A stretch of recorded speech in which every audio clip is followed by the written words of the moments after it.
जो छोटे छोटे टॉपिक हैं, नियंत्रक महालेखा परीक्षक, अंतरराज्यीय परिषद, वित्त आयोग। तो सबसे पहले देखना है आपको नियंत्रक महालेखा परीक्षक।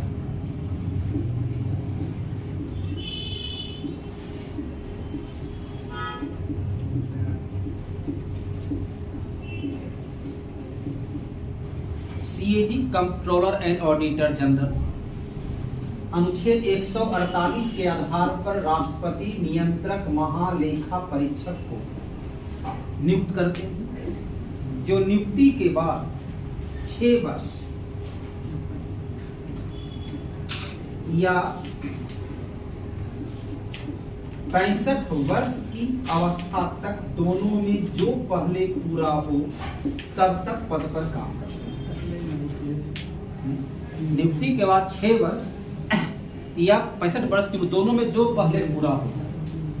ऐसा देखिए हमारे संविधान में किसके किसके लिए प्रयोग किया गया है। नियंत्रक महालेखा परीक्षक के लिए प्रयोग में आता है सर्वोच्च न्यायालय, वहां सिर्फ 65 वर्ष, 6 वर्ष और 65 वर्ष का प्रयोग होता है आपका निर्वाचन आयोग के लिए। निर्वाचन आयुक्त के लिए भी प्रयोग होता है। नियुक्ति के बाद 6 वर्ष या 65 वर्ष की उम्र तक दोनों में जो पहले पूरा हो तब तक अपने पद पर काम करेगा। नियंत्रक महालेखा परीक्षक जो है यह स्वायत्त शासी संस्था है। यह एक संस्था जो है स्वायत्त शासी ऑटोनॉमस संस्था है, स्वयं से शासित होने वाला संगठन। तो नियंत्रक महालेखा परीक्षक, निर्वाचन आयुक्त, सर्वोच्च न्यायालय, ये सब जो है स्वायत्त शासी संस्था के रूप में काम करता है। इस पर कोई प्रत्यक्ष बाहरी नियंत्रण नहीं होता है। जो इसे अधिकार दिया गया, अपने अधिकार का प्रयोग यह स्वयं अपने द्वारा बनाए गए नियम के आधार पर करता है। अर्थात जो इसको काम दिया गया उस काम को कैसे पूरा करेगा, उसका आधार क्या होगा, बेस क्या होगा, उसके लिए कौन सी प्रक्रिया होगी, क्या सिस्टम होगा, ये सिस्टम स्वयं तैयार करता है। सरकार का उसमें कोई हस्तक्षेप नहीं होता। नियंत्रक महालेखा परीक्षक को सरकार के धन का संरक्षक, सरकार के धन का संरक्षक एवं संचित निधि पर नियंत्रण रखने वाला अधिकारी कहा जाता है। नियंत्रक महालेखा परीक्षक को वेतन भी मिलती है संचित निधि से। जिन भी अधिकारी का वेतन संचित निधि से दिया जाता है उन अधिकारी को आपातकाल, वित्तीय आपातकाल को छोड़कर किसी परिस्थिति में उनके वेतन में कटौती नहीं की जा सकती है। दी जाने वाली सुविधा में कोई कमी नहीं की जा सकती। वेतन को नियत तारीख को उपलब्ध करा दी जाएगा, उसको वेतन को विलंबित भी नहीं किया जा सकता। तो वेतन इसका सरकार रोक नहीं सकती। नियंत्रक महालेखा परीक्षक को हटाने की प्रक्रिया है महाभियोग के समान की प्रक्रिया। तो सरकार इन्हें समान अवस्था में हटा भी नहीं सकती, 2/3 बहुमत चाहिए। तो समान अवस्था में इसे पद से हटाया नहीं जा सकता है, वेतन को रोका नहीं जा सकता है, और रिटायरमेंट के बाद यह सरकार के अधीन कोई भी लाभ का पद धारण नहीं करेगा। अर्थात रिटायरमेंट के बाद इन्हें घर बैठना है। हाँ, चुनाव लड़ सकते हैं, राज्यपाल बन सकते हैं, मुख्यमंत्री, प्रधानमंत्री, MP, MLA बन सकते हैं, उसमें कोई रोक नहीं है। लेकिन किसी भी सरकार के अधीन कोई लाभ का पद, कोई सरकारी नौकरी नहीं कर सकते। विदेश भी नहीं, विदेश में सरकार के द्वारा अनुमति प्राप्त करने पर है कि वहाँ विदेशी सरकार के सरकार, जैसे कि आपका चलो देखिए सुप्रीम कोर्ट के न्यायाधीश मॉरिशस में न्यायाधीश बने, उस परिस्थिति सरकार से अनुमति लेने के बाद वैसे नॉर्मल विदेश जाने पर रोक नहीं। विदेश सरकार की कोई सेवा के पद को स्वीकार बिना सरकार की अनुमति के नहीं कर सकते हैं। तो लाभ का पद पर ग्रहण, अर्थात सरकार रिटायरमेंट के बाद कोई नया नौकरी नहीं कर सकते हैं। वेतन संचित निधि से मिलेगा, वेतन रोक नहीं सकते हैं। महाभियोग के द्वारा महाभियोग के समान की प्रक्रिया से हटाना है तो हटा नहीं सकते। तो ये सरकार के अधीन रहते हुए सरकार के नियंत्रण से मुक्त रहा है। संविधान में इसे इतनी सारी सुविधा, इतना संरक्षण दिया गया है ताकि अपना काम को ईमानदारी पूर्वक निष्ठा के साथ ये पूरा कर सके। इसलिए इसे इतनी सुविधा उपलब्ध कराई है, बिना किसी भय के, बिना किसी बाधा के। जैसे सीबीआई देखो क्या बोलता है, सुप्रीम कोर्ट भाई के पिंजरे का तोता, चाहे मनमोहन सिंह हो या नरेंद्र मोदी, उस पर सरकार का नियंत्रण है। लेकिन यहाँ पर सरकार का नियंत्रण नहीं। यदि वास्तव में देखा जाए तो प्रधानमंत्री के तौर पर राजीव गांधी की जो छवि को मिस्टर क्लीन के नाम से जाने जाते थे और मात्र 5 साल में पूरे बदक्लीन बनकर रह गए, पीवी नरसिंह राव और मनमोहन सिंह, इन 3 सरकार को यदि बर्बाद कर दिया तो नियंत्रक महालेखा परीक्षक ही बर्बाद। नरेंद्र मोदी की पराजय में, मनमोहन सिंह के पराजय में नरेंद्र मोदी उतना उत्तरदायी नहीं जितना कि नियंत्रक महालेखा परीक्षक। विनोद राय एक पर एक घोटाला ला करके धर दिए। 2G स्पेक्ट्रम घोटाला 1.76 लाख करोड़, 1.76 नहीं, इससे और बड़ा भी वो है करोड़। कोयला आवंटन घोटाला 1.86 लाख करोड़। राष्ट्रमंडल खेल घोटाला, अगस्ता टूट घोटाला, तो ये घोटालों की झड़ी लगा दी। तो मनमोहन सिंह की पूरी छवि को जो है बर्बाद कर उनकी। लेकिन नरेंद्र मोदी को बोला, देखिए प्रधानमंत्री के रूप में कि डॉक्टर साहब, जितना भारत की आर्थिक व्यवस्था पर आपकी पकड़ रही, आज तक भारत में किसी भी एक व्यक्ति की उतनी मजबूत पकड़ नहीं। मनमोहन सिंह 3 वर्ष तक आरबीआई गवर्नर रह चुके हैं, लगभग 10 वर्षों तक नेता विपक्ष राज्यसभा में रह चुके हैं, लोक लेखा समिति के मेंबर के रूप में काम कर चुके हैं, 5 वर्ष तक वित्त मंत्री के रूप में काम कर चुके हैं, 10 वर्ष प्रधानमंत्री के रूप में काम किए, तो 15 वर्ष और 18 वर्ष आरबीआई गवर्नर के रूप में भी। इतने, उसके बाद भारत सरकार के आर्थिक सलाहकार रहे।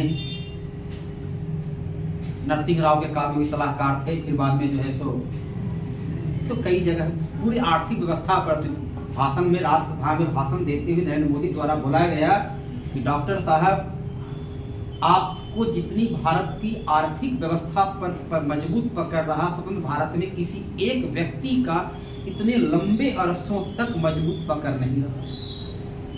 और आपके वित्त मंत्री के काल में भारत का सबसे बड़ा घोटाला हर्षद मेहता का शेयर घोटाला हुआ, और प्रधानमंत्री के रहते काल में घोटालों की तो झड़ी लगी रही, लेकिन आपके दामन पर एक भी दाग नहीं जिसमें मनमोहन सिंह संलिप्त हो। तो हम राजनीतिज्ञों के लिए तो आप एक प्रेरणादायक स्रोत हैं। कैसे रेनकोट पहनकर स्नान किया जाता है, ये तो आपसे सीखना होगा। जब प्रधानमंत्री मनमोहन सिंह मौजूद थे सदन में, यही लाइन बोले, रेनकोट पहनकर कैसे स्नान की जाती है, ये तो आपसे सीखना होगा। घोटालों की झड़ी रही, लेकिन आप पर एक भी दाग नहीं। मनमोहन सिंह बेईमान है कहीं नहीं, और घोटालों की झड़ी। वित्त मंत्री बने तो उस वक्त भारत का सबसे बड़ा घोटाला हर्षद मेहता घोटाला हुआ, तो फिल्म वगैरह ही बन चुकी, लेकिन सरकार मनमोहन सिंह पर कोई दाग नहीं। हर जगह नाम आता है कि प्रधानमंत्री का नाम आता है, जवाहरलाल नेहरू का, लेकिन वित्त मंत्री के रूप में जब ये थे तो आता है वैश्वीकरण, ग्लोबलाइजेशन, लिबरलाइजेशन, मनमोहन सिंह नाम आता है। जरा पीवी नरसिंह राव नाम गायब हो जाता है, हर जगह नाम होता है प्रधानमंत्री का, यहाँ नाम वित्त मंत्री का। तो सारा छवि तो इनको मिला, लेकिन बदनामी किसी और को पाला पड़ गई। महारत तो हासिल है ही इनको, बदनाम हो गया पीवी नरसिंह राव, नाम इनका है। हर जगह नाम होता है प्रधानमंत्री का, यहाँ तो नाम है वित्त मंत्री। 1991 की नई आर्थिक नीति वैश्वीकरण के जनक तो मनमोहन सिंह, क्योंकि जनक तो प्रधानमंत्री का, कहाँ किसी वित्त मंत्री का नाम आता है, तो नाम इनका हो जाता है। तो प्रधानमंत्री के द्वारा एक दूसरे प्रधानमंत्री पर इसी प्रकार का बोला, जब ही बोला गया डॉक्टर साहब, ये शब्द प्रयोग किए हैं मनमोहन सिंह।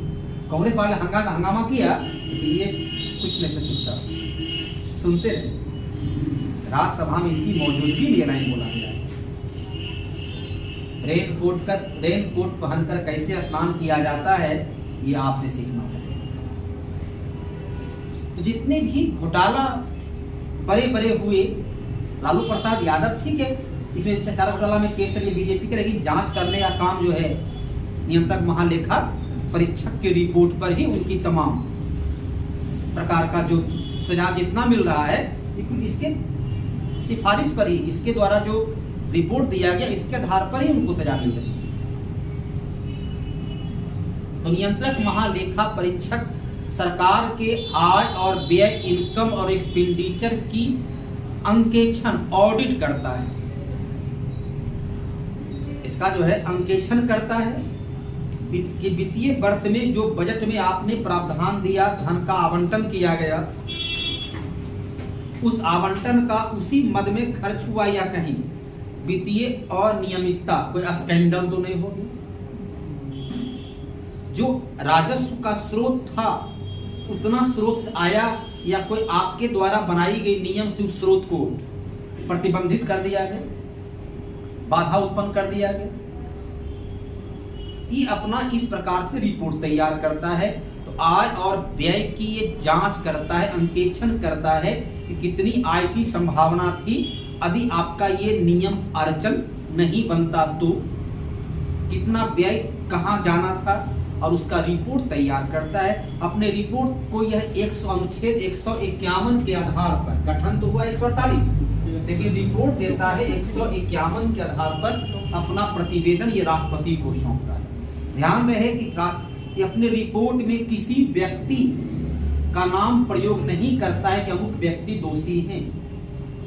किसी व्यक्ति का नाम ये प्रयोग में नहीं लाता है कि अमुक व्यक्ति ने वित्तीय अनियमितता किया।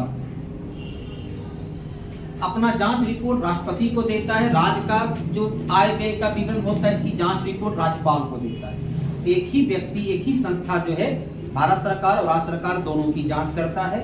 यहाँ राज्यपाल को दिया, वहाँ राष्ट्रपति को दिया, और अपना जांच रिपोर्ट राष्ट्रपति को दिया। राष्ट्रपति इसकी जांच रिपोर्ट को लोकसभा में प्रस्तुत करवाते हैं, और लोकसभा की अस्थायी लोक लेखा समिति में सदस्यों की संख्या 22, लोकसभा का 15, राज्यसभा का 7, और इसका अध्यक्ष जब भी होता है तो मान्यता प्राप्त विपक्षी पार्टी या नहीं है तो मूल जो विपक्ष का ही किसी नेता को इसका अध्यक्ष बनाया जाता है। लोक लेखा समिति का भी मल्लिकार्जुन अभी ये है अधीर रंजन चौधरी, पहले था मल्लिकार्जुन। हाँ, क्योंकि जब भी होता है लोकसभा का ही होता है नेता। लोक लेखा समिति का अध्यक्ष चौधरी है सर। हाँ, कैग का अध्यक्ष गिरीश चंद्र, वो तो गिरीश चंद्र नहीं, ये लोक लेखा समिति अधीर रंजन चौधरी।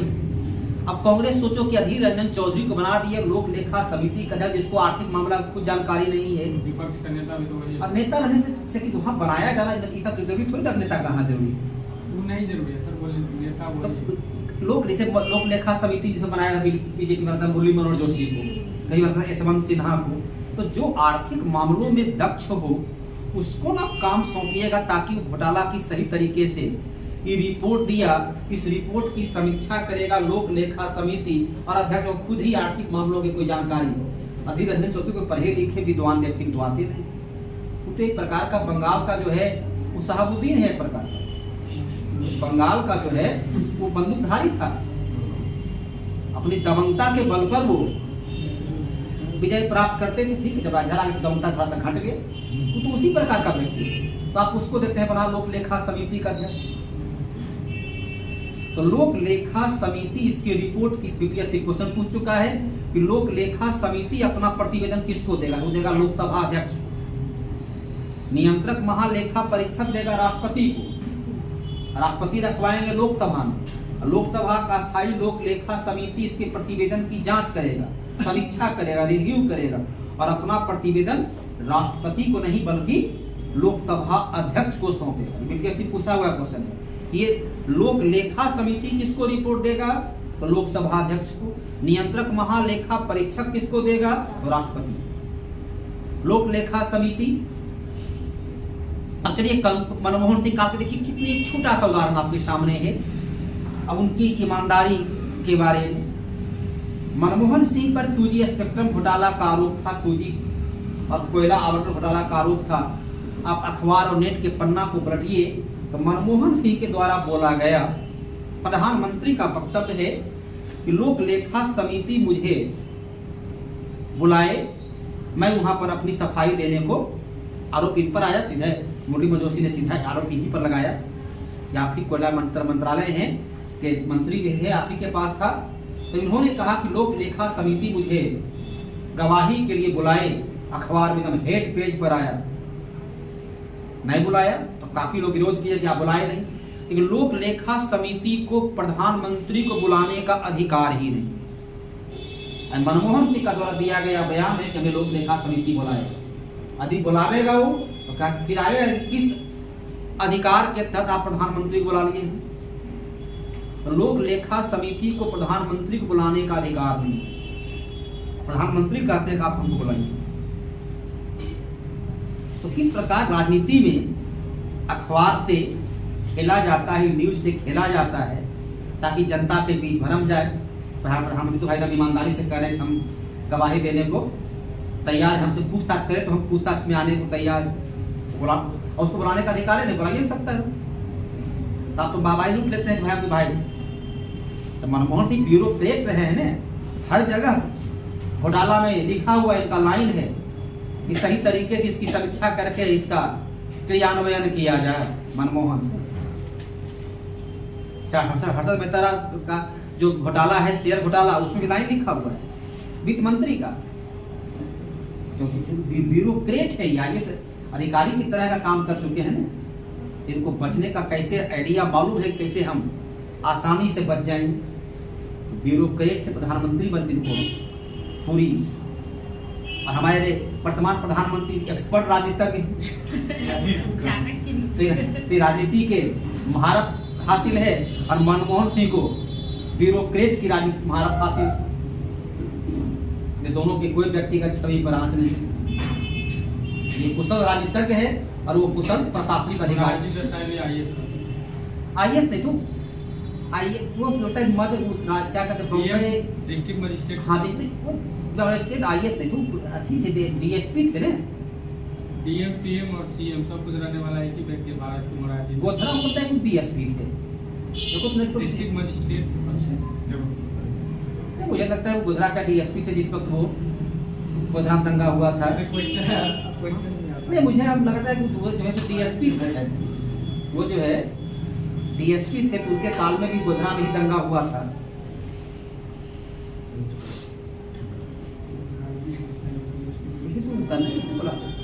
हवा लग रहा है सर, मान लीजिए हवा से क्या फर्क पड़ता है, ठंडा ठंडा तो मन की चाहिए, ऊपर तो गर्म लगता है तो नीचे शीतल है। ठंडा तो जो है सो यार आप ठंडा लगेगा, ठंडा तो ना रहबे करेगा।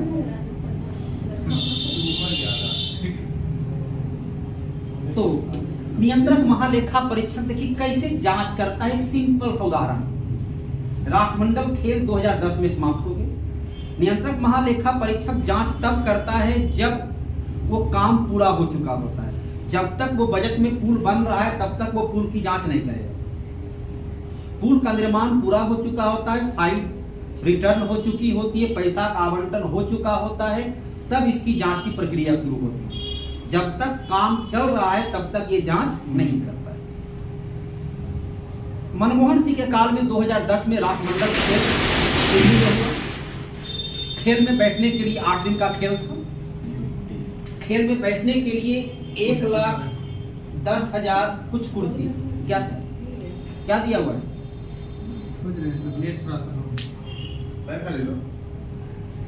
तो मनमोहन सिंह जो है 1,10,000 चलिए कुर्सी, मनमोहन सिंह जो भी सुरेश कलमाडी थे, जो ये कांग्रेस के सारा राष्ट्रमंडल के खेल को देखने का उत्तरदायित्व दिया गया था सुरेश कलमाडी को, और नियंत्रण प्रधानमंत्री के पास खुद था।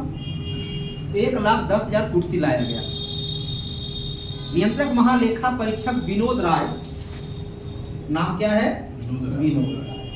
तो विनोद राय ने राष्ट्रमंडल खेल आयोजक से मांगा कि आप वाउचर दें कि आप कुर्सी 1600 रुपये प्रति कुर्सी किराया पर लिया गया था, मैंने 200 रुपये रोज में। घोटाला कैसे होता है कि वहां पर एकदम बड़ा ही सिंपल माध्यम, 1,10,000 कुर्सी आया अलग अलग स्टेडियम में बैठने के लिए, 1600 रुपया प्रति कुर्सी किराया पर लिया गया। जिलाधीश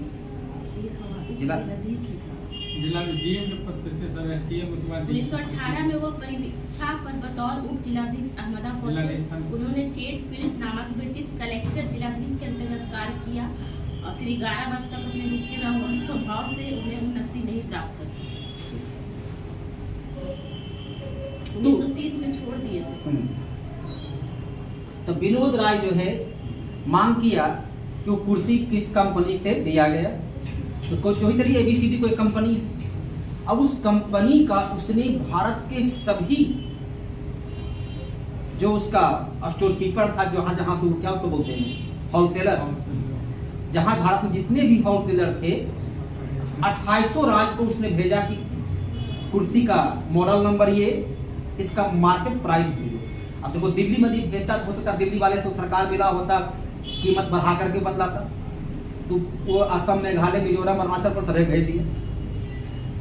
अब सब जगह जब रिपोर्ट में कीमत में अंतर जाएगा तो कंपनी पकड़ जाएगा ऑडिट में। तो कंपनी द्वारा दिया गया कि कीमत है 1100 रुपये।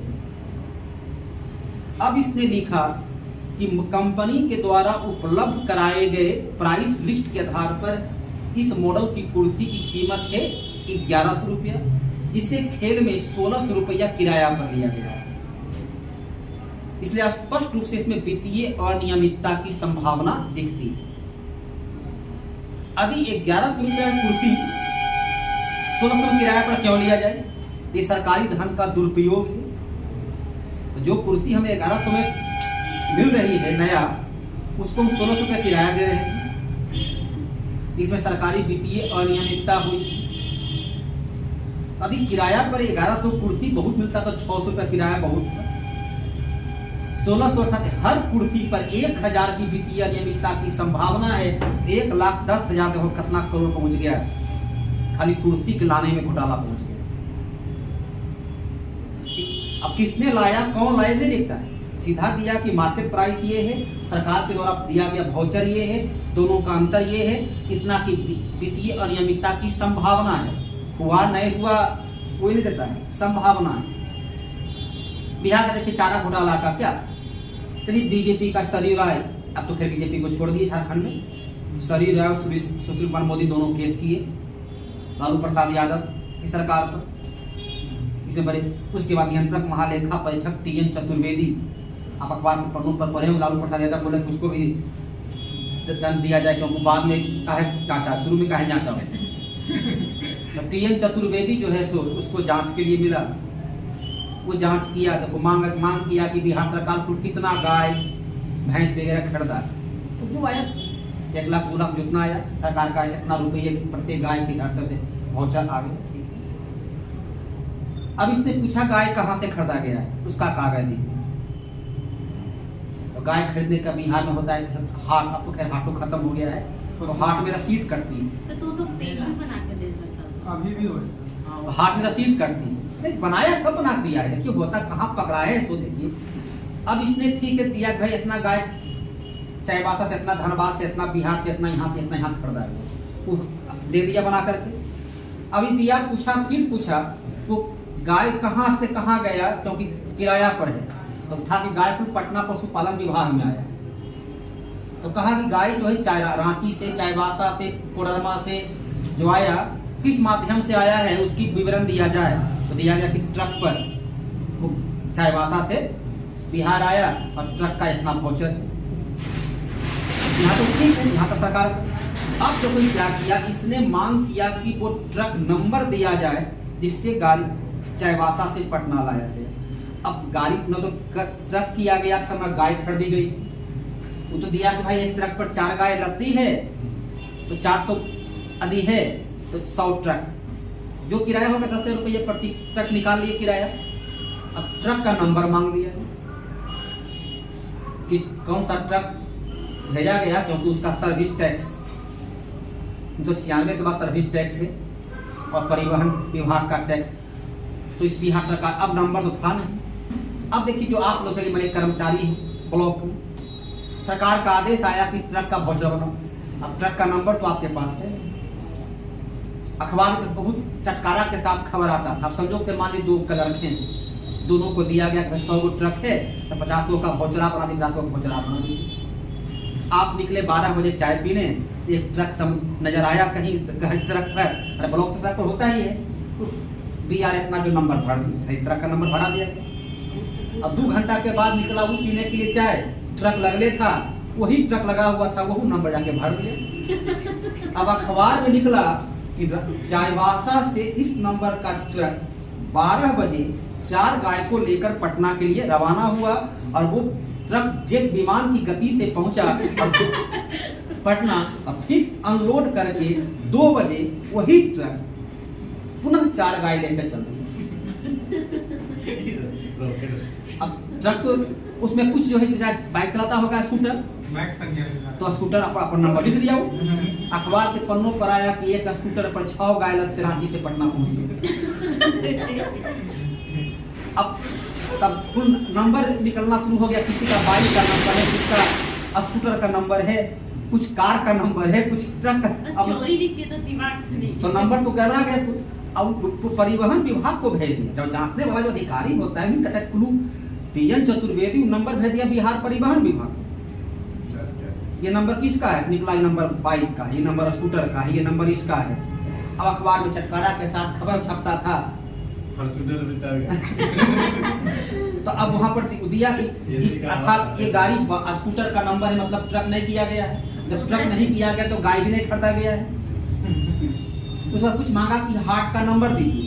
अब हाट में जो कर्मचारी है उसको उतना वो कैलेंडर रखे तब नहीं, हाट रोज नहीं लगता है। हम लोग का परिवर्तन लगता है हाट शुक्रवार के शुक्रवार, तब शुक्रवार का दिन कौन तारीख है उतना उसको बनाना पड़ेगा। तो इतना बैठ करके 2-2 साल 4-4 साल का पूरा कैलेंडर लेके वो भर दिया कोई तारीख, वो तारीख को हाट लगवे नहीं करता। ऐसे करके वो जांच शुरू किया। चूंकि पैसा जो है देखिए घोटाला 2 प्रकार का, एक है गोफ्रूट तो घोटाला आज तक नहीं पकड़ा गया। अब पटना में जाइए इतना स्कूल है, अभी देखिए स्कूल में खुद के भरपूर इतना पब्लिकेशन है किताब वाला, आपको पहुंचता है स्कूल के पास कि आपके पास 1000-2000 प्रिंटर विद्यार्थी है, आप मेरा पब्लिकेशन किताब लगा दीजिए। आपका ऑफिस में हम AC लगा देते हैं, आपके घर में हम पूरा घर का जो है सो हम पेंटिंग करवा देते हैं। तो ये 50,000 1 लाख रुपया लिया, मैंने प्रत्यक्ष नगद नहीं लिया, किसी का AC कूलर से लेकर सब कुछ घर में व्यवस्था हो गया, उसका किताब लगा दी। अब किताब दाम ज्यादा है, विद्यार्थी से वसूल लिया वो पैसा, तो रिश्वत लिया गया ना। जिसको बोलेगा हम रिश्वत लिए हैं, और जो दिया वो बोलेगा हम रिश्वत दिए हैं। तो वो तो भरा 67 करोड़ का यही है। और कई देश तो बेच रहे थे, चलिए उसमें स्वीडन की कंपनी ने दिया रिश्वत 67 करोड़ कि पैसा ले लीजिए, हमारे टोप खरीद लीजिए। तो जो दिया वो कहेगा हम पैसा दिए हैं, और जो लिया तो दोनों तो अलिखित है। लेकिन चारा घोटाला में गाय खरीदा गया और पैसा बिहार सरकार दे रही है, तो बिहार ट्रेजरी से पैसा निकल रहा है और वित्त मंत्रालय के दस्तखत से पैसा निकल रहा है, इसलिए यहाँ बचने की कोई संभावना नहीं है। अब यही तो गड़बड़ होता है कि नेताजी लोग करते हैं कि देखो हम पर परेशान कर रहा है, गोफ्रूट तो घोटाला का आज तक उसका जांच नहीं हुआ, राफेल का आज तक सही से नहीं निकला, हमारा पकड़ रहा है। अब वहाँ पैसा जो निकला वो देने में दोनों बड़ा अज्ञान देती है, और यहाँ पैसा बिहार सरकार के दस्तखत से बैंक से पैसा निकल रहा है। और लालू प्रसाद यादव स्वयं वित्त मंत्री का काम भी लालू प्रसाद यादव कर रहे थे, तो हर जगह दस्तखत वही, प्रधान मुख्यमंत्री भी वही थे, वित्त मंत्री वही थे, तो हर जगह दस्तखत उनका है। अब पैसा कुल निकला, अब गाय खरीदाया नहीं, क्योंकि TN चतुर्वेदी सिद्ध कर दिया कि न गाय खरीदाया नहीं, भैंस खरीदा नहीं, कोई ट्रक है, पैसा कुछ जाली पैसा निकला। गायों पागल है कि हाट का लिस्ट लाइए, तो हाट का लिस्ट नहीं दे सके, हाट का रसीद नहीं दे सके ना, हाट का रसीद मांग दिया, रसीद लाइए। तो हाट का ना तो रसीद उपलब्ध करा सके, ना ट्रक का नंबर उपलब्ध करा सके, तो पूरा डाटा आया कि जाली। अभी लिखा कि इतना गाय खरीदा नहीं गया, 950 करोड़ रुपया बैंक से गलत तरीके से निकाला गया, टोटल 950 करोड़, 950 करोड़। अब कुल निकला है बैंक से निकला है, तो बैंक से निकला है तो उसमें लालू प्रसाद यादव जिस केस खुलता है वहीं पकड़े जाते हैं, क्योंकि बचने का कोई माध्यम ही नहीं है, दस्तखत आपका है ये। अब नियंत्रक महालेखा परीक्षक सिद्ध कर दिया है कि गाय भैंस नहीं खरीदा गया, इसलिए और वहां पर नहीं पकड़ा पाते हैं क्योंकि मामला दूसरा चीज वहां है। तो घोटाला तो दोनों जगह है, लेकिन घोटाला की प्रकृति पर भिन्नता है और उस बात को समझाने वाला और समझने वाला तैयार हो तब। तो यही काम करता है नियंत्रक महालेखा परीक्षक, की नाम नहीं देता है किसी का, सीधा दे दिया कि इतना की संभावना।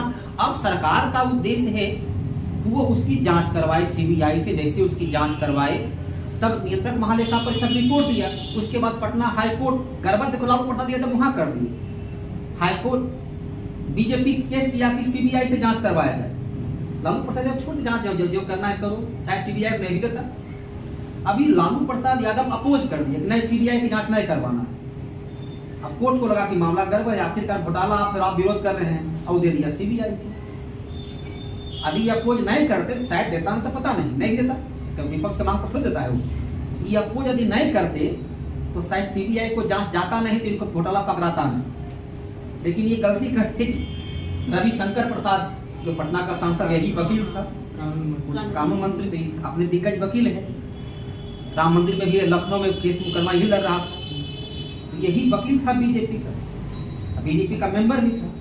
ये किया, कहा कि मामला दीजिए सीबीआई को, लालू प्रसाद यादव का वकील कह दिया नहीं सीबीआई नहीं जाएगा,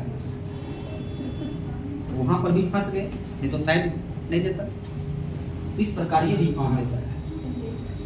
इसलिए नियंत्रक महालेखा परीक्षक मनमोहन सिंह को यदि बर्बाद कर दिया तो नियंत्रक महालेखा परीक्षक विनोद राय बर्बाद कर दिए, राजीव गांधी को बर्बाद कर दिया, टीएन चतुर्वेदी बर्बाद कर दिया, लालू यादव को टीएन चतुर्वेदी, जिसे नरेंद्र मोदी बराबर करते नहीं खाएंगे नहीं खाने देंगे, क्योंकि 8 साल में नियंत्रक महालेखा परीक्षक एक भी घोटाला का नहीं दे सका। इसलिए सरकार बड़े गर्व के साथ उसको कहती है। तो नियंत्रक महालेखा परीक्षक, आप देखिए प्रणब मुखर्जी जैसा व्यक्ति जो राष्ट्रपति के बड़े प्रबुद्ध व्यक्ति थे, कभी भी अनाप शनाप नहीं बोलते थे, उन्होंने भी नियंत्रक महालेखा परीक्षक की आलोचना खुद की है विनोद राय का। ये तो सरकार को बदनाम करने के लिए पद का गठन ही किया गया है। प्रणब मुखर्जी भी उसके खिलाफ बोले थे, क्योंकि प्रणब मुखर्जी बोल रहे हैं, पी चिदम्बरम उसके खिलाफ बोल रहे थे, कपिल सिब्बल तो खैर रोज बोलवे करता था, लेकिन उसको हटा नहीं सके। सरकार के अधीन रहते हुए प्रधानमंत्री का उस पर कोई नियंत्रण नहीं होता है।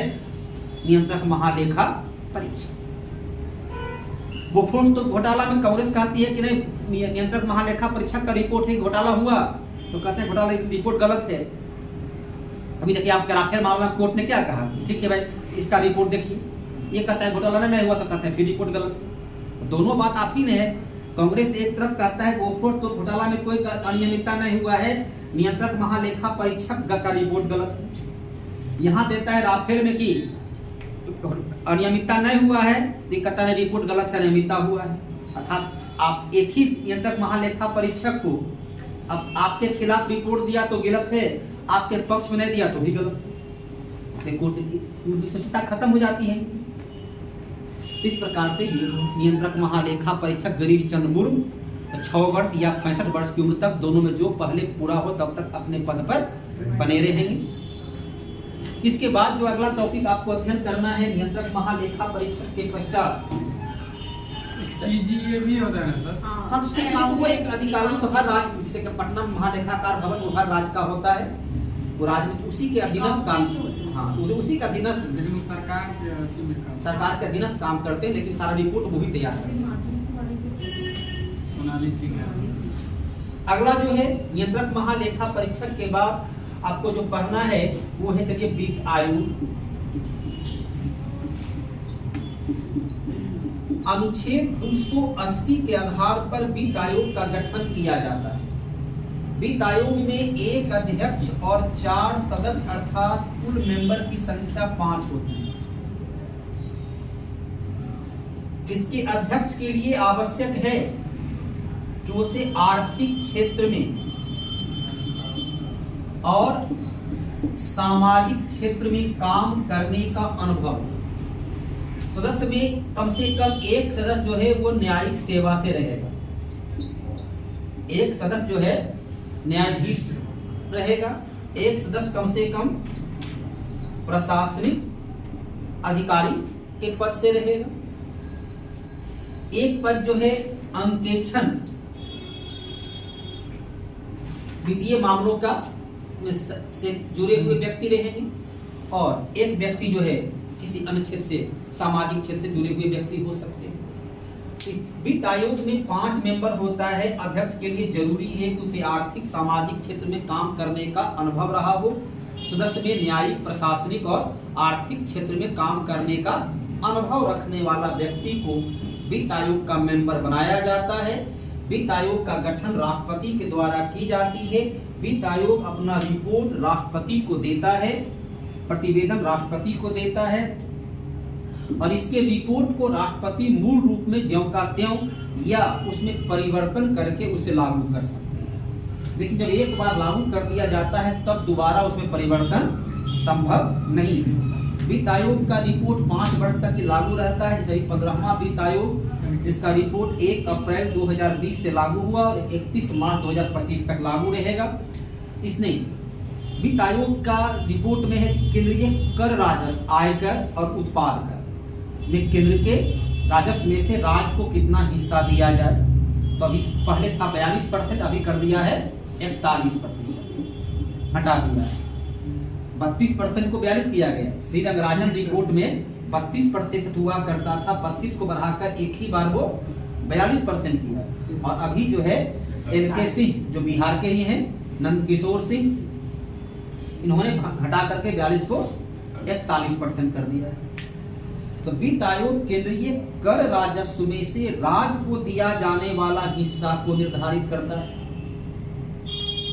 एवं केंद्रीय योजना में से राज्य को दिया जाने वाला अनुदान को निर्धारित करता है। वित्त आयोग का अन्य कार्य है कि अलग अलग राज्य के विकास के पैमाना को निर्धारित करके केंद्र सरकार उसे कितनी सहायता उपलब्ध कराए। उसका है यदि वन क्षेत्र का इतना विकास होगा तो इतना % मिलेगा, जनसंख्या नियंत्रण होगा तो इतना % मिलेगा। तो अलग अलग क्राइटेरिया को निर्धारित करके केंद्रीय राजस्व में से राज्य को दिया जाने वाला हिस्सा को वो निर्धारित करता है। परीक्षा मूलतः प्रश्न पूछता है कि कितना, तो कर राजस्व में से 41%। 2025 तक वो 41% रहेगा, उसमें कोई परिवर्तन नहीं होगा। सरकार बदलने से उसका कोई प्रभाव नहीं पड़ता। 5 साल तक रिपोर्ट लागू है। तो वित्त आयोग का है अलग अलग क्राइटेरिया तय करता है कि शिक्षा के लिए आप इतना काम कीजिएगा तो आपको इतना % मिलेगा, सड़क इतना कर, उसका जितना काम है उसका 1% वो तय करता है और उसके आधार पर राज्य को धन का आवंटन किया जाता है। तो पहला वित्त आयोग के अध्यक्ष थे KC नियोगी और वर्तमान है NK सिंह, नंद किशोर सिंह, जो बड़े ही ये परिवार जो है राजनीति और प्रशासनिक क्षेत्र में बहुत दखल वाला व्यक्ति रहा है। नंद किशोर सिंह वाणिज्य सचिव के पद पर काम कर चुके थे। रिटायरमेंट के बाद करीब वित्त आयोग के राज्यसभा के मेंबर भी रहे हैं, जदयू से 6 साल के लिए राज्यसभा के मेंबर भी रहे हैं। उसके बाद बीजेपी में शामिल हो गए, फिर इनको वित्त आयोग का अध्यक्ष बनाया। इनका भाई पप्पू सिंह पूर्णिया का बीजेपी का सांसद 2 बार रह चुका है, अब हार गया था, अब तो बीजेपी टिकट लिए निकाल। इनकी माता पूर्णिया की संसद कांग्रेस की रह चुकी है। बहनोई औरंगाबाद के कांग्रेस के सांसद रह चुके हैं। पिता भी IAS थे, अपने भी IAS थे। तो राजनीति में और प्रशासनिक में दोनों में परिवार का अच्छा खासा प्रभाव रहा है। पिता भी IAS थे, अपने भी IAS थे, एक भाई, और माई जो है सो राजनीति में रहे। दोनों सांसद रहे और बहनोई भी सांसद रहे। अखिलेश, क्या नाम, अखिल नारायण या क्या नाम था, औरंगाबाद से सांसद। तो वित्त आयोग में 5 मेंबर, एक अध्यक्ष, 4 सदस्य बनने की योग्यता निर्धारित है। न्यायाधीश होना जरूरी है। न्याय लिखा हुआ है न्यायिक सेवा, प्रशासनिक सेवा और सामाजिक आर्थिक कार्य करने का अनुभव रखता है। सर हाई कोर्ट के जो न्यायाधीश है उसके बराबर यहाँ पे योग्यता होता है। हाँ, उसके बराबर योग्यता होता है, तो ही न्यायाधीश सुप्रीम कोर्ट नहीं लेता है। सुप्रीम कोर्ट तो हाई इसमें न्यायिक सेवा सीधा लिखता है, न्यायिक सेवा, प्रशासनिक सेवा, सामाजिक और आर्थिक सेवा के क्षेत्र में काम करने का 4 शब्द लिखा हुआ है। चारों से एक व्यक्ति को, एक न्यायाधीश, एक भूतपूर्व रिटायर्ड, एक प्रशासनिक अधिकारी, एक जो है सो आर्थिक क्षेत्र के एक्सपर्ट, एक सामाजिक क्षेत्र के एक्सपर्ट, और अध्यक्ष के लिए है कि आर्थिक और सामाजिक क्षेत्र में काम करने का अनुभव रखते हैं। तो इसमें देखिए आपका अध्यक्ष कौन कौन रह चुके हैं? सी रंगराजन, विजय केलकर, वाई रेड्डी, अर्थशास्त्र के एक्सपर्ट रहे। आरबीआई गवर्नर भी रह चुके हैं, और आरबीआई सी रंगराजन भी आरबीआई गवर्नर रह चुके हैं, वाई रेड्डी भी आरबीआई के गवर्नर रह चुके हैं। विजय केलकर जाने माने अर्थशास्त्री के रूप में उनकी पहचान रही है। एनके सिंह जो है ये आईएएस अधिकारी, सचिव रैंक के अधिकारी रह चुके हैं। इस प्रकार से ये आपका रहा वित्त आयोग से जुड़ा। वित्त आयोग में कभी कभी पूछता है पहला वित्त आयोग के अध्यक्ष कौन है, ऐसा एक बार तो पूछ दिया है, जो है सो 9वां 10वां कुछ इस प्रकार के पूछ दिया है। बीपीएससी एक बार पूछ दिया 10वां वित्त आयोग के अध्यक्ष कौन थे, कुछ इस प्रकार का भी क्वेश्चन अल्टर क्वेश्चन पूछ दिया करता है। तो अभी 15वां हो गए एनके सिंह, 14वां हो गए वाई रेड्डी, उसके पहले थे ये सी रंगराजन, उसके पहले विजय केलकर, उसके पहले एक एमएम खुसरो 11वां है, 12वां लगता है हो गए विजय केलकर, 13वां हो गए सी रंगराजन, 14वां हो गए वाई रेड्डी, और 15वां आपके हैं एनके सिंह। पहला केसी नियोगी की सिफारिश पे योजना आयोग का गठन हुआ 15 मार्च 1950 को। बीपीएससी आपका तारीख भी पूछ चुका था। योजना आयोग का गठन हुआ 15 मार्च 1950 को केसी नियोगी के सिफारिश पर। ये हो गया। अगला वित्त आयोग के बाद जो पढ़ना आपको है वो है अंतरराज्यीय परिषद। अंतरराज्यीय परिषद अनुच्छेद 263। अंतरराज्यीय परिषद का गठन पहली बार 1990 में किया गया। इसका गठन पहली बार किया गया 1990 में। अंतरराज्यीय परिषद का गठन किया गया सरकारिया आयोग के सिफारिश पर। केंद्र राज्य के बीच के संबंध को मजबूत बनाने के लिए 1983 में सरकारिया आयोग का गठन किया गया और अपना रिपोर्ट दिया 1987। बीपीएससी एक बार क्वेश्चन पूछ चुका है, रिपोर्ट कब दिया, गठन नहीं पूछा था, रिपोर्ट कब दिया वो पूछ दिया। तो गठन हुआ 1983 में, रिपोर्ट दिया 1987 में न्यायमूर्ति सरकार ने। भारत में केंद्र राज्य के बीच के संबंध को मजबूत बनाने के लिए सबसे पहले गठन भारत सरकार ने 1983 में सरकारिया आयोग और 2007 में मनमोहन सिंह सरकार ने पूंछी आयोग का गठन किया, जिसने अपना रिपोर्ट दिया 2010 में। उसके पहले 1969 में तमिलनाडु की सरकार ने गठन किया था, उसका नाम था राजमन्नार आयोग। तमिलनाडु की सरकार के द्वारा केंद्र राज्य के बीच के संबंध को बेहतर मजबूत बनाने के लिए राजमन्नार आयोग का गठन किया गया। राजमन्नार आयोग ने सिफारिश किया था कि अखिल भारतीय सेवा के पद को, आईएएस आईपीएस जो पद हैं, उस पद को समाप्त कर दिया जाना चाहिए। अखिल भारतीय सेवा का पद ही समाप्त कर दिया जाना चाहिए। इसका मूल रिपोर्ट था। सरकारिया आयोग की रिपोर्ट को भारत की 1987 में तब के जितने भी मान्यता प्राप्त राजनीतिक दल थे, क्षेत्रीय और राष्ट्रीय दल, उन सभी ने उसको आचार संहिता के तहत स्वीकृति दी। संवैधानिक तौर पर नहीं, पार्टी के द्वारा सभी मान्यता प्राप्त राजनीतिक दल जो कि राष्ट्रीय और क्षेत्रीय पार्टी था, उसने सरकारिया आयोग के रिपोर्ट को स्वीकृति प्रदान की, सहमति प्रदान की। ये रिपोर्ट सही है, इसे लागू किया जाना चाहिए। सरकारिया आयोग की रिपोर्ट पर ही 1990 में जब प्रधानमंत्री थे विश्वनाथ प्रताप सिंह, बीपीसी प्रधानमंत्री थे, तब सरकारिया आयोग का गठन राष्ट्रपति के द्वारा अनुच्छेद 263 के आधार पर किया गया, जिसका अध्यक्ष प्रधानमंत्री होता है। इसका गठन किया गया अनुच्छेद 263 के आधार पर, जिसका अध्यक्ष होते हैं प्रधानमंत्री। सभी राज्य का सीएम, मुख्यमंत्री इसके मेंबर होते हैं। अंतर्राज्यीय परिषद में सभी कैबिनेट मंत्री, टोटल जो कैबिनेट मंत्री हैं, वो सभी इसके मेंबर होते हैं। सभी कैबिनेट मंत्री केंद्र शासित प्रदेश का उपराज्यपाल या प्रशासक इसका मेंबर होता है। अंतर्राज्यीय परिषद की लिखता है कि बैठक वर्ष में 3 बार बुलाई जा सकती है। सकना शब्द है, 3 बार बुलाया जाएगा लिखा हुआ है। अंतर्राज्यीय परिषद की बैठक वर्ष में 3 बार बुलाई जा सकती है।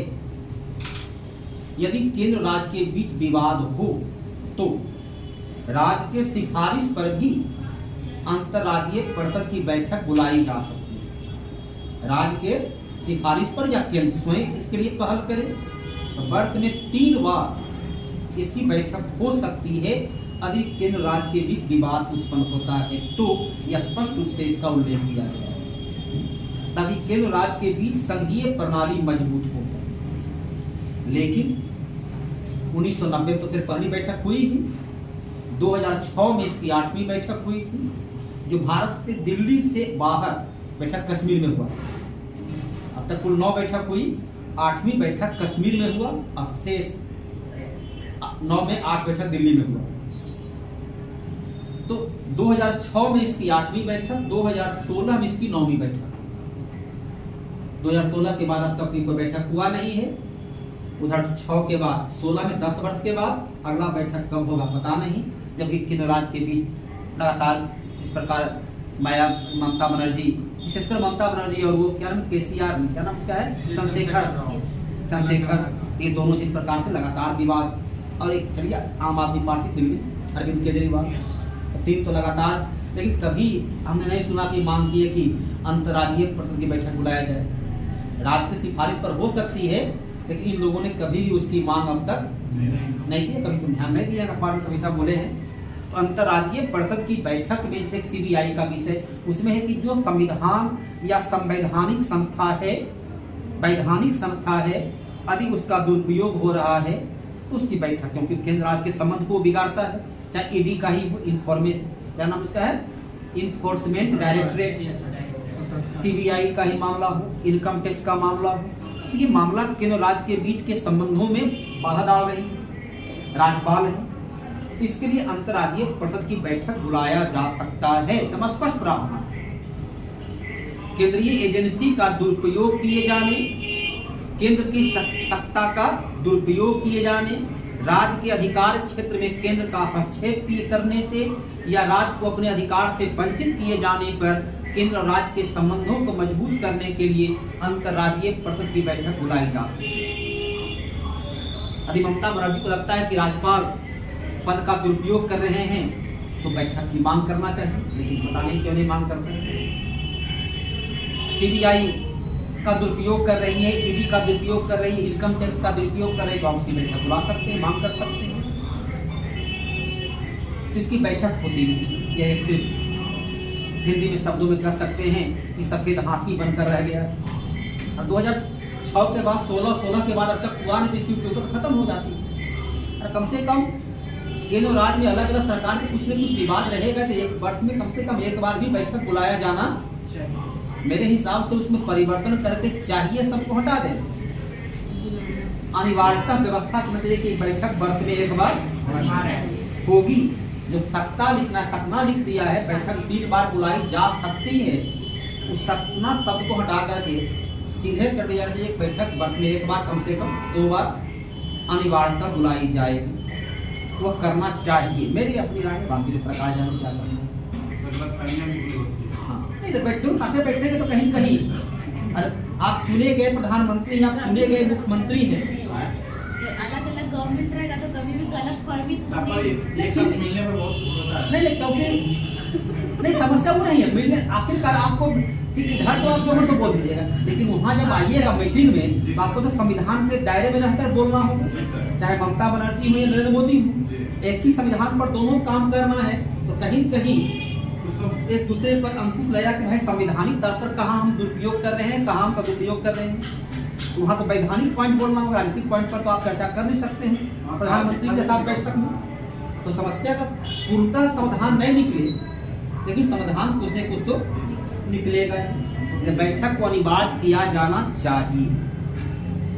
और पुंछी आयोग तो अपनी रिपोर्ट में दिया कि तीनों राज्य के बीच विवाद में राज्यपाल की सबसे अहम भूमिका होती है, इसलिए राज्यपाल की नियुक्ति और पदमुक्ति में राज्य विधानसभा को अधिकार मिलना चाहिए। जिस प्रकार राष्ट्रपति को हटाने के लिए महाभियोग प्रस्ताव है, उसी प्रकार राज्यपाल को हटाने के लिए विधान मंडल को महाभियोग प्रस्ताव लाए जाने का अधिकार दिया जाना चाहिए। पुंछी आयोग रिपोर्ट दी है। सरकारी आयोग के रिपोर्ट के आधार पर ही है कि राज्यपाल की नियुक्ति में उस व्यक्ति को नियुक्त न किया जाए जो वहां का मूल निवासी हो। राज्यपाल की नियुक्ति में जो है उसने जो प्रतिबंध लगाया है तो आज लगभग लागू है उस राज्य में, तो इसी का सिफारिश राज्यपाल की नियुक्ति में सरकारी आयोग कहता है कि राज्यपाल को नियुक्त करने के पहले राष्ट्रपति संबंधित राज्य के मुख्यमंत्री से परामर्श करें। ये भी आपका क्वेश्चन पूछा हुआ है बीपीएससी नहीं कोई एग्जाम में कि राज्यपाल को नियुक्त करने के पहले राष्ट्रपति किससे सलाह लेते हैं। तो सरकारी आयोग की रिपोर्ट के आधार पर मुख्यमंत्री को राज्यपाल को नियुक्त करने के पहले राष्ट्रपति मुख्यमंत्री से सलाह करें। सरकारी आयोग के रिपोर्ट के आधार पर किसी भी राज्य मंत्री परिषद को बहुमत के आधार पर तब तक बर्खास्त नहीं किया जाना चाहिए जब तक कि फ्लोर टेस्ट अर्थात विधानसभा में उसे बहुमत सिद्ध करने का अवसर नहीं दिया गया। सर्टिफिकेट में लिखा हुआ है यदि किसी को बहुमत के आधार पर आपको हटाना है, अनुच्छेद 356 का प्रयोग करना है, तो तब तक उसे आप नहीं हटा सकते हैं जब तक कि फ्लोर टेस्ट अर्थात विधानसभा के पटल पर उसे बहुमत सिद्ध करने का अवसर उपलब्ध नहीं कराया गया। इसके रिपोर्ट में स्पष्ट रूप से है कि अनुच्छेद 356 का प्रयोग यदि आप विधि व्यवस्था के आधार पर कर रहे हैं तो अनुच्छेद 365 के आधार पर पहले चेतावनी देना होगा। बिना अनुच्छेद 365 के चेतावनी दिए हुए उसे बर्खास्त नहीं करना है। अनुच्छेद 356 का प्रयोग लॉ इन ऑर्डर के आधार पर नहीं करना। दोनों अर्थात आप भंग किस पर करते हैं, लॉ इन ऑर्डर पर और बहुमत पर, दोनों उसने कंडीशन दिया है। तो लॉ इन ऑर्डर पर भंग करना है 365 के द्वारा उसे चेतावनी देना होगा। सुरक्षा के नाम पर है तो अनुच्छेद 255 के आधार पर उसे चेतावनी देना होगा, तब भंग करना है। और यदि बहुमत के अभाव में तो पहले उसे बहुमत सिद्ध करने का, जैसे सुप्रीम कोर्ट क्या कहता है रखते हुए कि 2 दिन में बहुमत सिद्ध कीजिए, क्योंकि बर्खास्त करने के पहले आप जो है उसे बहुमत सिद्ध करने का अवसर उपलब्ध होना चाहिए। तो ये सरकारी आयोग का रिपोर्ट है जिसको सभी राजनीतिक दल ने स्वीकृति दिया है, भले व्यवहार में लागू करे या न करे। तो सरकारी आयोग का रिपोर्ट, पुंछी आयोग और राजमन्नार और सरकारी आयोग पर ही आपका अनुच्छेद 263 अंतरराज्यीय परिषद का गठन हुआ। ठीक है, इतना ही, नया टॉपिक अगले दिन शुरू करते हैं। आप लोग की उपस्थिति जो है ये पूर्णिमा की चांद के बाद की तरफ होता जा रहा है। कल मेरा क्लास नहीं, कल मैं